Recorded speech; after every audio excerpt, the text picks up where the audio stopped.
Janganlah engkau menganggap keterlambatan pemberian itu dari Allah, tetapi hendaklah engkau menganggap keterlambatan itu dari diri engkau, tiada berhadap sepenuhnya kepada Allah Subhanahu wa ta'ala. Para muhibbin rahimakumullah, banyak hadis-hadis Rasulullah sallallahu alaihi wasallam yang menerangkan tentang faidah amal. Contoh suratul Waqiah, bila membacanya tiap malam, maka Allah akan menolak kefakiran, kesusahan hidup baginya. Kadang-kadang surat Al-Waqiah itu sudah kita amalkan bertahun-tahun, tetapi hidupnya masih susah. Hidupnya masih susah. Kadang-kadang di dalam hati ada timbul geritik, apabila juga datangnya keluasan rezeki ini dari Allah. Nah, hal demikian itu hendaknya keterlambatan itu dari pihak kita, bukan dari pihak Allah. Kenapa pemberian-pemberian itu tidak datang kepada kita, padahal kita sudah beribadah kepada Allah? Kenapa pertolongan itu tidak datang kepada kita, padahal kita sudah berdoa kepada Allah? Maka itu semua adalah disebabkan dari pihak kitanya sendiri, bukan dari Allah Subhanahu wa ta'ala. Jadi yang membuat lambat itu kitanya.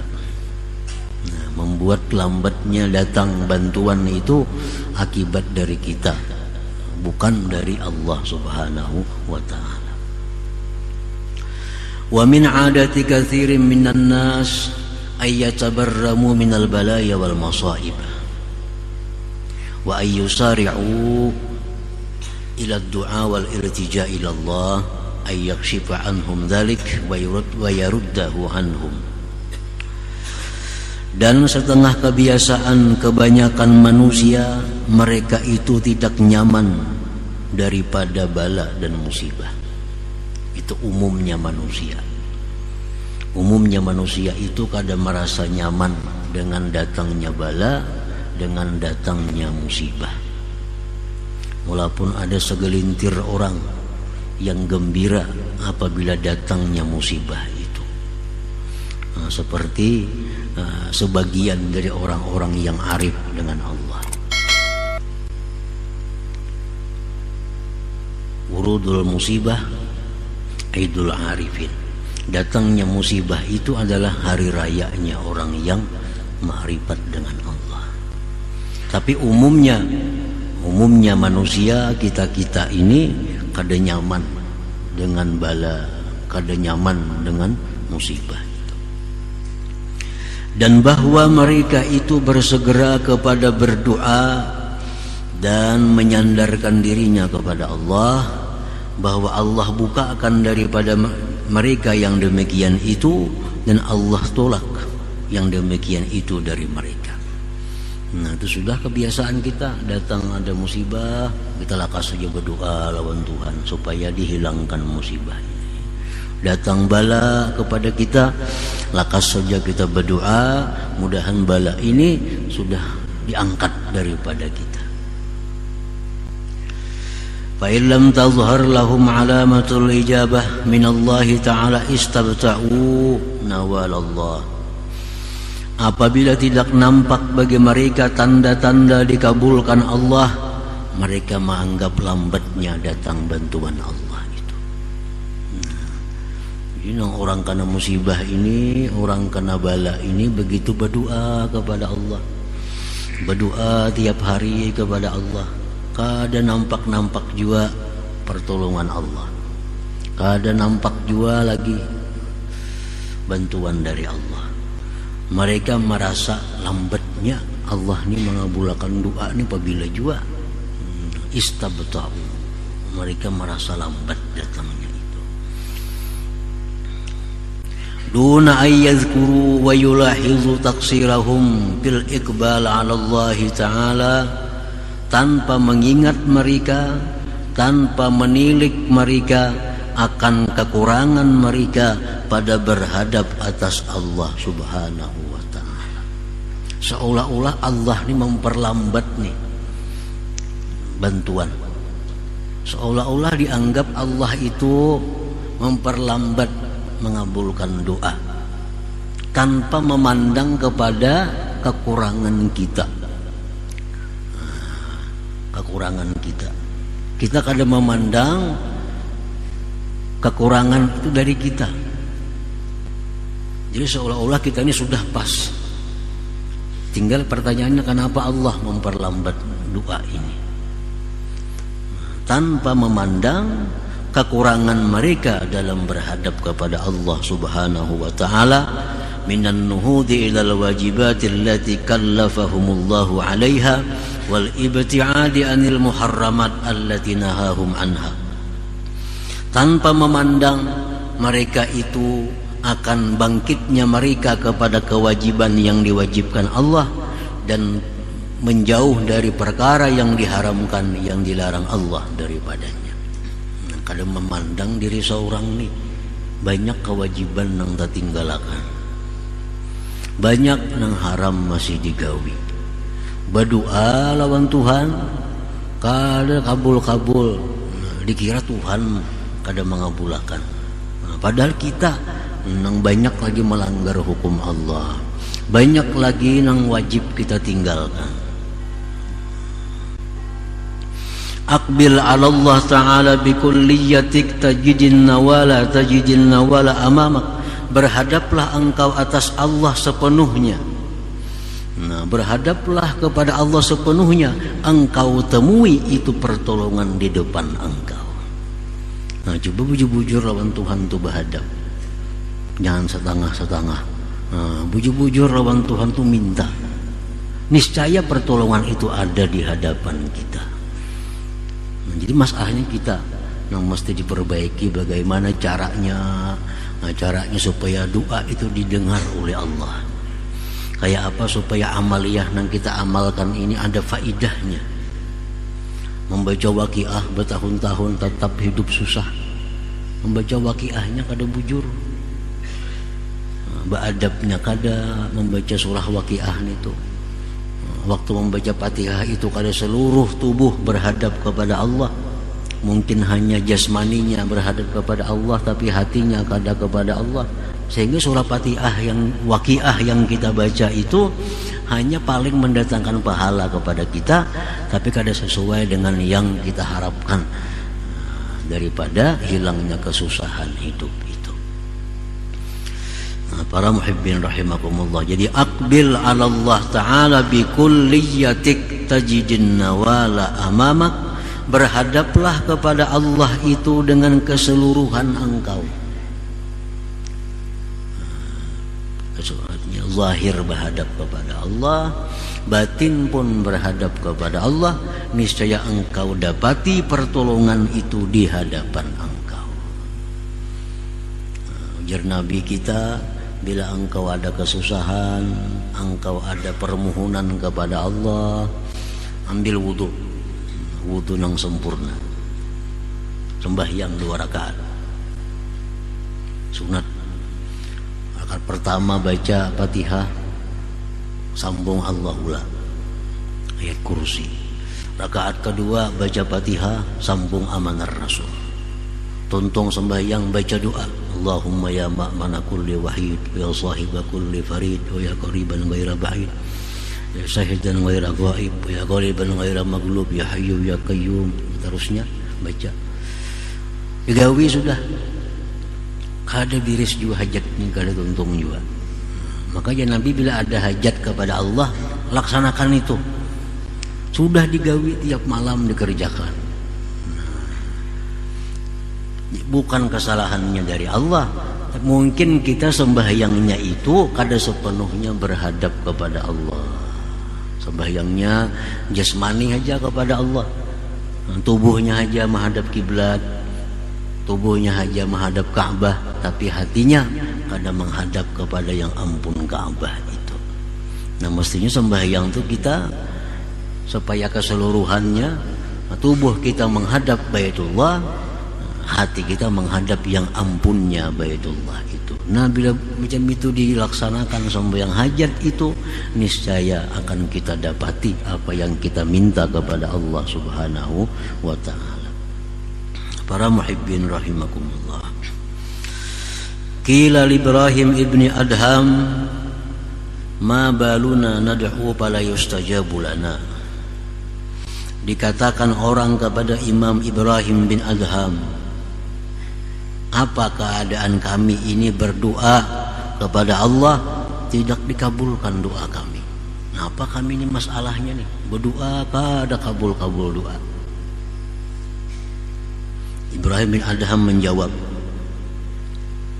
ujar Sidin, li'annakum arabtumullah falam tuti'u. Pertama itu, kenapa doa itu kada dikabulkan oleh Allah?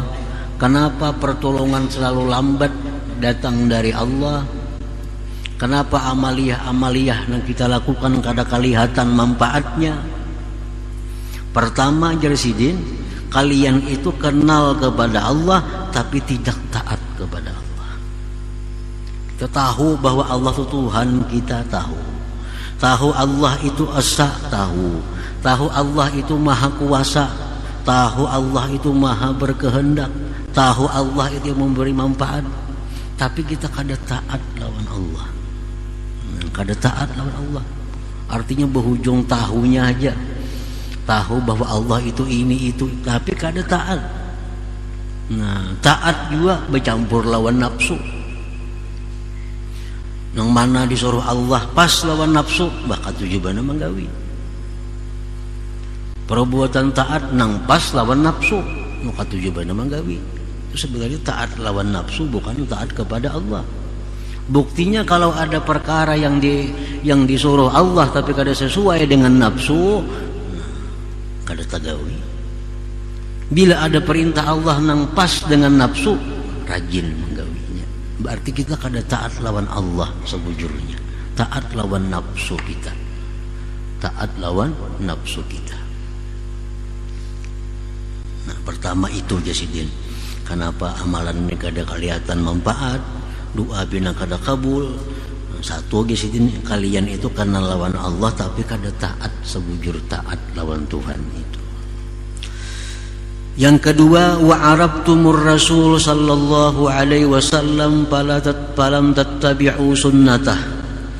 Yang kedua Jasidin, kalian tahu Rasulullah itu tapi kalian tidak mengikuti sunnahnya.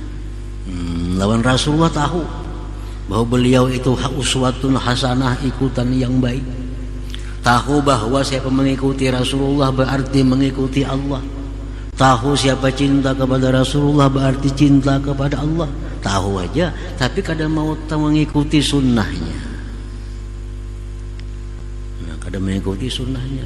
Kalaupun mengikuti sunnah juga nang sesuai lawan nafsunya. Contohnya apa? Harum-haruman, bakal tujuh harum-harum ini sunnah Nabi, pas lawan nafsu. Kawin sunnah Nabi, bakal tujuh kawin ini sunnah Nabi. Tahajud malam bang, sunnah Nabi juga, kenapa kada digawi? Karena kada sesuai lawan nafsu. Nah jadi sunnah Nabi namanya nang pas lawan nafsu ya digawi, namanya nang kada sesuai lawan nafsu, sunnah Nabi kada digawi. Sebenarnya mengikuti nafsu bukan mengikuti sunnah Nabi. Wa arabtumul Qur'an falam ta'malu bihi. Yang ketiga, ujar Ibrahim bin Adham, kalian itu mengenali Al-Qur'an sebagai imam. Quran itu imam. Kan dikubur ditanya kaina, "Waman imamukanya?" Siapa imam engkau? Apa jawabannya? Imam Syafi'i kada mau jawabannya. Waman imamuka, siapa imam engkau? Al-Quran imami. Nah kalian tahu Quran itu sebagai imam, tapi falam ta'malu bih, kada mengamalkan dengan Quran, kada mengamalkan dengan Quran. Ada nang kada mengamalkan dengan Quran itu karena merasa sulit. Ada nang kada mengamalkan Quran itu karena dianggap itu kada bagus. Berat lagi nih. Kenapa jam kada mengamalkan Quran? Kada sanggup mengamalkan. Kenapa jam kada mengamalkan Quran? Asal kada cucuk lawan wah ini jahat lagi. Jahat lagi.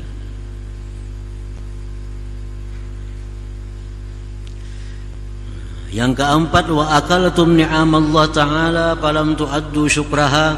Yang keempat, kenapa doa kalian itu tidak dikabulkan Allah? Kalian makan, minum, menggunakan nikmat Allah tapi tidak menunaikan syukurnya kepada Allah. Makanan Tuhan dimakan, minuman Tuhan diminum, pakaian yang diberikan Tuhan dipakai, tapi kadang menggunakannya untuk beribadah kepada Allah Subhanahu wa ta'ala. Diberi Tuhan duit sagan bagak, diberi Tuhan harta sagan bersumbung-sumbung, diberi Tuhan kekuatan sagan menindas orang lain. Ini ngarannya kadang mensyukuri nikmat Allah. Yang kelima, wa arabtumul jannah falam tatlubuha. Yang kelima, sebabnya adalah kalian tahu surga, kenal semua lawan surga. Dari keterangan Nabi, Al-Quran, para ulama, surga itu adalah kenikmatan yang luar biasa. Tahu, tapi kada kepingin. Kada kepinginnya lawan surga. Falam tatlubuha, tidak mencari surga.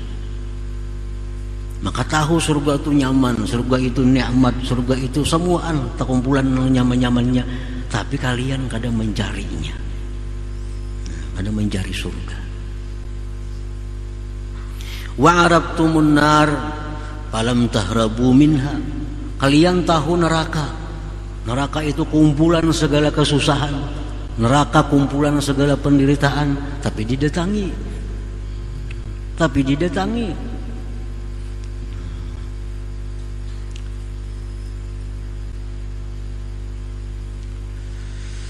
Wa arabtumus syaitan falam tuharibu. Kalian kenal kepada syaitan tapi kalian tidak memusuhinya. Padahal Al-Quran sudah menyatakan syaitan itu aduwwum mubin, musuh yang nyata, tapi dikawani.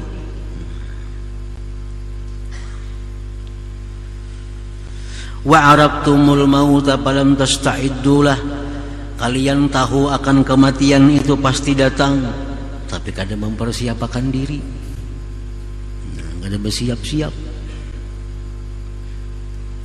Wadafantumul amwat falam ta'tabiru. Kalian menguburkan orang mati tapi kada mengambil pedoman. Yang ke-10, wa taraktum uyubakum wastaghaltum bi'uyubin nas. Kalian itu meninggalkan mencari aib sendiri, sibuk mengurus aib orang lain. Nah, itu sebabnya ujar Ibrahim bin Adham, amaliyah kita ini kada kelihatan faidahnya. Doa kita kada kelihatan kabulnya karena kita melakukan 10 perkara tadi. Nah, jadi bila mana doa itu kada kabul, amaliyah kita ini kada kelihatan faidahnya, itu kesalahannya dari kita. Kesalahan dari kita, bukan dari Allah, bukan Nabi kita kada bujur. Maka jadi Nabi membaca ini bagus, kenapa pina susah aja. Nah, bukan nabinya nang kada bujur, kita nama amalakannya nang kada sesuai, nang kada sesuai dengan petunjuknya, kada sesuai dengan aturannya. Siapa membaca ajar Nabi Bismillahilladzi la yadurru ma'asmihi syai'un bil ardi wala fis sama wa samiul alim 3 kali, dia akan selamat daripada binatang-binatang buas menggigit segala macam. Baca pagi 3, malam 3, dipatok ular aja juga masih. Makanya Nabi yang baca ini aman daripada dipatok binatang buas. Nah, bukan nabinya nang kada bujur. Nah, cara kita membacanya nang kada bujur. Nah, cara kita mengamalkannya nang kada sepenuhnya berhadap kepada Allah Subhanahu wa ta'ala. Para muhibbin rahimakumullah, auhallah ila Daud alaihi salam, Allah berwahyu kepada Nabi Daud alaihi salam, anmur bani Israel an la yadkhulu baitan min buyuti illa biqulubin dhahirah wa absarin khashi'ah wa aydin naqiyah fa inni la astajibu li ahadin minhum ma dama li ahadin min khalqi mazlimah. Ujar Tuhan, wahai Nabi Daud, perintahkan kepada Bani Israel, jangan hendak masuk ke rumahku. Jangan hendak masuk ke rumahku. Kita sembahyang, itu berarti kita masuk ke rumah Allah. Walaupun sembahyang kita di rumah. Nah, kita berdoa, berarti kita masuk ke rumah Allah. Kita berzikir, berarti kita tuh sebenarnya masuk ke rumah Allah. Itu hakikatnya. Kita sembahyang, itu kita berada di hadratillah. Kita sembahyang itu berada di hadapan Allah. Ujar Tuhan, wahai Daud, perintahkan kepada umat engkau, jangan masuk ke rumahku. Jangan hendak berdoa, jangan hendak sembahyang, jangan hendak itu ini, illa biqulubin tahirah, melainkan dengan hati yang bersih. Hati yang bersih. Nah, jadi kita berdoa lawan Tuhan, berdoa kepada Allah, sembahyang, tapi hati kita ini ada masih dengki, hati kita ada masih dendam kepada orang, hati kita ini ada maksud jahat kepada orang, hati kita ini hendak tinggi. Nah, kayak apa hendak masuk ke rumah Allah? Artinya kayak apa hendak doa kita itu didengar oleh Allah kalau hati kita macam itu. Illa biqulubin dhahirah wa absarin khashi'ah, dan mata yang khusyuk, wa aydin naqiyah, dan tangan yang bersih daripada kezaliman-kezaliman. Fa inni la astajibu li ahadin minhum, bahwa aku tidak akan mengabulkan bagi seseorang mereka itu selama ada bagi seseorang makhlukku kezaliman terhadapnya. Kita ini ada menganiaya orang yang kita belum lagi minta halal. Kita ada menipu orang belum kita selesaikan. Berdoa kita kepada Allah. Nah, Allah kadang akan menghiraukan doa kita itu. Jadi di kita ini masalahnya. Di kita masalahnya. Kalau hendak semua tadi ditolong Allah, hendak semua tadi jadi baik, nah baikilah diri kita. Nah, baikilah diri kita. Allah kadang akan menuangkan air yang bersih ke dalam bejana yang masih kotor, artinya. Wadah kita ini masih rigat, wadah kita ini masih banyak kotorannya, tentu kita kadang akan menuangkan air yang bersih ke dalamnya untuk diminum. Nah, Allah pun demikian, kadang akan memberi pertolongan kepada kita, terutama pertolongan rohani. Pertolongan rohani, peningkatan iman, peningkatan takwa, kadang akan Allah berikan itu kalau hati kita ini kotor. Kalau hati kita masih mencintai sesuatu yang dilarang Allah mencintainya. Nah, kalau kita masih membenci sesuatu yang Allah suruh untuk mencintainya. Nah, kalau itu demikian dalam hati kita, maka amalan kita baca kadang jadi faidah yang sesuai diharapkan. Berzikir 1000 kali sehari, 10.000 sehari berzikir, kada kelihatan peningkatan iman, kada kelihatan peningkatan tauhid, kada kelihatan peningkatan takwa. Padahal berzikir 10.000 sehari. Kenapa sebabnya? Nah, karena Allah melarang masuk ke rumahnya kalau kita masih berlumuran dengan najis maksiat kepada Allah Subhanahu wa ta'ala.